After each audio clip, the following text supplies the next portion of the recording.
शतरगंज नाम के गांव में हरिया नाम का आदमी रहा करता था। वो खिलौने बनाया करता था, मगर उसके खिलौने लोग ज़्यादा पसंद नहीं करते थे। हरिया हर रोज़ नए नए खिलौने बनाता और बाजार जाकर खिलौने बेचता, मगर बड़ी मुश्किल से एक ही खिलौना हरिया बेच पाता था। एक दिन हरिया का पड़ोसी गणेश उसके पास आकर, अरे हरिया, आज तो तुम्हारे खिलौने जैसे के वैसे ही है। हाँ गणेश भाई, मेरे खिलौने तो जैसे बिक ही नहीं रहे। अरे हरिया भाई, मैंने ही तुम्हारे खिलौने ले लिए होते, मगर मेरा धंधा आज कुछ खास नहीं चला, नहीं तो मैं तुमसे खिलौने जरूर खरीद लेता। गणेश भाई, तुमने पूछा यही बहुत है मेरे लिए। चलो घर चलते हैं हरिया, अब थोड़ी देर में रात हो जाएगी। गणेश भाई, सुबह से एक भी खिलौना नहीं बेचा मैंने। 2 दिन से मैंने कुछ खाया भी नहीं है। इस जालिम पेट के लिए कुछ ना कुछ तो बेचना पड़ेगा। हाँ भाई, तुम बेचो, मैं चलता हूँ। हाँ। ऐसा कहकर गणेश वहां से चला जाता है। अब हरिया अपने खिलौने बेचने लगता है।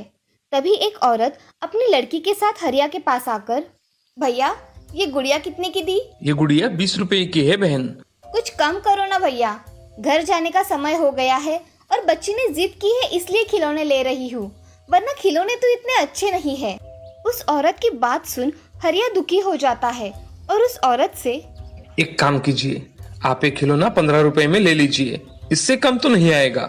नहीं भैया, ये खिलौना 10 रुपए में देना है तो दो, मैं इससे एक और रुपया भी ज्यादा नहीं दूंगी। ठीक है, ये लो गुड़िया। औरत ने 10 रुपए देकर वो खिलौना खरीदा और वहां से चली गई। हरिया को दिन भर की कमाई में से 10 रुपए ही मिले थे, इसीलिए हरिया थोड़ा नाराज था। मगर शाम हो जाने के कारण हरिया घर जाने के लिए निकलता है। तभी हरिया खुद से, आज तो मुझे घर जाने के लिए बहुत देर हो गई, जल्दी निकलना पड़ेगा। ऐसा कहकर हरिया अपनी टोकरी उठाकर जल्दी जल्दी घर जाने के लिए निकलता है। तभी उसे समझ में आता है कि रात होने के कारण उसे अब जंगल के रास्ते में से गुजरना पड़ेगा। वो जंगल के रास्ते से जाने लगता है।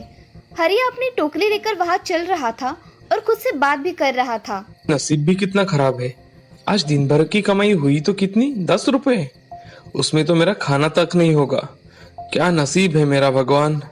ऐसा कहकर हरिया घर जाने लगा। थोड़ी देर चलने के बाद उसे घना जंगल लगा।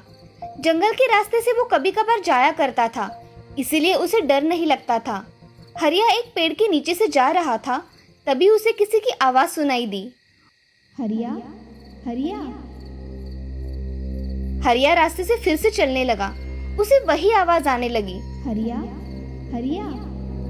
कौन है? किसने मुझे आवाज लगाई? हरिया हरिया। तभी हरिया को पेड़ के नीचे एक औरत बैठी हुई दिखाई देती है। ये देख हरिया। आप कौन हैं? और इतनी रात को यहाँ घने जंगल में क्या कर रही हो? मेरा नाम रजनी है। मुझे मेरे घर वालों ने घर से बाहर निकाला है, इसीलिए मैं यहाँ बैठी हुई हूँ। रजनी जी, इतनी रात को आपको इस घने जंगल में ठहरना ठीक नहीं है। आपको ठीक लगे तो आप मेरे साथ मेरे घर चल सकती है। ठीक है, मैं आपके साथ आपके घर आऊंगी। ऐसा कहकर रजनी हरिया के साथ उसके पीछे उसके घर जाने लगी। हरिया को पता ही नहीं था कि जिसे वो घर लेकर जा रहा है वो एक चुड़ैल है। कुछ समय बाद हरिया रजनी को लेकर उसके घर चला गया। घर जाते ही हरिया रजनी से, रजनी जी, ये मेरा छोटा सा घर है, आप मेरे घर में जहाँ चाहे वहाँ रह सकती है। जी ठीक है, मैं कहीं भी सो लूंगी। रजनी जी, आज घर में कुछ भी नहीं है, मैं आपको खाना तक नहीं दे सकता। क्यों, घर में कुछ भी नहीं है? नहीं रजनी जी, 2 दिन से मेरा एक भी खिलौना नहीं बिका और आज सिर्फ तो एक ही खिलौना बिका है, उससे ये 10 रुपए के चने लेकर आया हूँ। इसमें से आप थोड़े खा लीजिए, थोड़े मैं खा लेता हूँ। ठीक है। ऐसा कहकर रजनी और हरिया चने खाकर सो जाते हैं। रजनी रात हो जाने के कारण थोड़ी देर सोकर आधी रात को उठती है। रात में उठने के कारण वो अपने चुड़ैल के रूप में आ जाती है। वो घर में जाकर देखती है तो घर में कुछ भी खाने की चीजें नहीं होती। तभी वो 2 डिब्बों में अपने जादू से कुछ सामान भर देती है और घर के बाहर जाकर अपने जादू से बहुत खूबसूरत खिलौने बनाती है। खिलौने बन जाने के बाद वो घर में आकर सो जाती है। सुबह रजनी हरिया से पहले ही उठकर घर के सारे काम करने लगती है। तभी थोड़ी देर में हरिया उठता है। वो बाहर बने मिट्टी के खिलौने देख बहुत खुश हो जाता है और, किसने इतने सुंदर खिलौने बनाए होंगे? मैंने तो आज तक इतने सुंदर खिलौने कभी नहीं बनाए। तभी रजनी वहां बाहर आंगन में आ जाती है और हरिया से कहती है, हरिया जी, खिलौने अच्छे लगे? मैंने बनाए हैं। बहुत सुंदर खिलौने हैं रजनी जी। इतने सुंदर खिलौने बनाना आपने कहाँ से सीखा? हाँ हरिया जी, मैं मेरे घर में खिलौने बनाया करती थी। अच्छा, चलो मैं इन्हें बाजार जाकर बेच आता हूँ। तब तक तुम कहीं मत जाना। मैं यही रुकूंगी, आप चिंता मत कीजिए। ऐसा कहकर हरिया खिलौने टोकरी में भर के बाजार बेचने चला जाता है। बाजार जाते ही उसकी टोकरी में इतने खूबसूरत खिलौने देखकर बहुत सारे लोग आश्चर्यचकित हो जाते हैं और उसके पास खरीदने के लिए भीड़ लगा देते हैं। सारे लोग हरिया से खिलौने खरीद लेते हैं। आज हरिया की अच्छी कमाई होने के कारण वो कुछ राशन सामान खरीद लेता है और घर जाने के लिए निकलता है।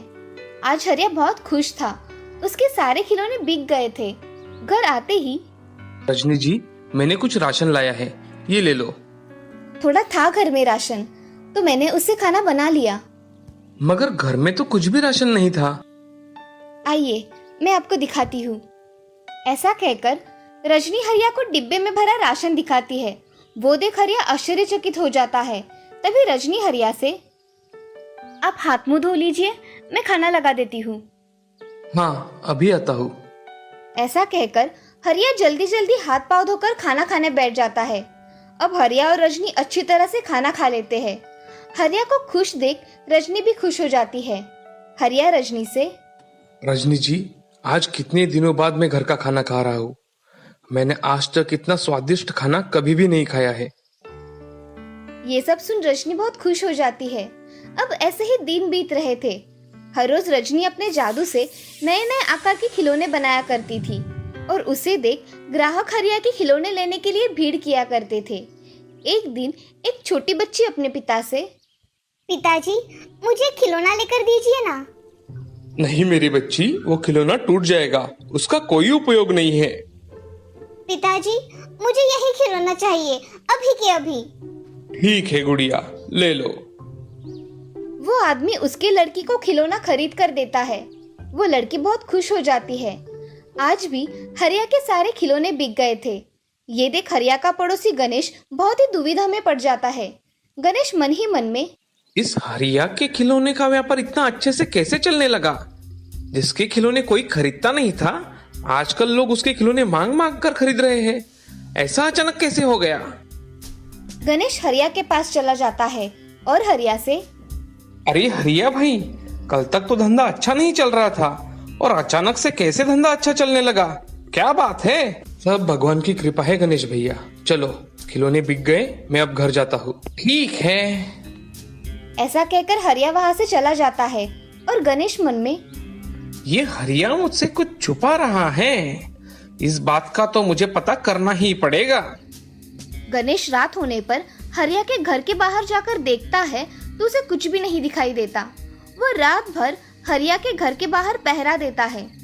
आधी रात हो जाती है, तभी हरिया के घर के अंदर कुछ हलचल दिखाई देती है। घर में रजनी उठकर कुछ जादू से बना रही थी। गणेश ने खिड़की से झांककर देखा तो उसे घर में एक चुड़ैल दिखाई दी। उसे देख गणेश बहुत डर जाता है। उसने देखा कि चुड़ैल अपने जादू से खिलौने बना रही है। ये सब देख गणेश डर के मारे भाग जाता है। अब घर आकर वो डर की वजह से कुछ बोल ही नहीं पाता। अगले दिन हरिया अपने खिलौने लेकर बाजार बेचने चला जाता है। अब गणेश गांव के कुछ लोगों के पास जाकर उन्हें ये बात बता देता है। ये बात गांव के सरपंच जी को पता चलती है। सरपंच जी गणेश को उसके पास बुलाकर, नमस्ते सरपंच जी। नमस्ते गणेश। हम गांव वालों ने ऐसा सुना है कि हरिया के घर में चुड़ैल रहती है। हाँ सरपंच जी, मैंने खुद अपनी आंखों से देखा है।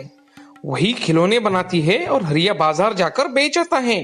क्या ये बात बिल्कुल सही है? हाँ सरपंच जी, हमारे गांव में एक चुड़ैल रहती है।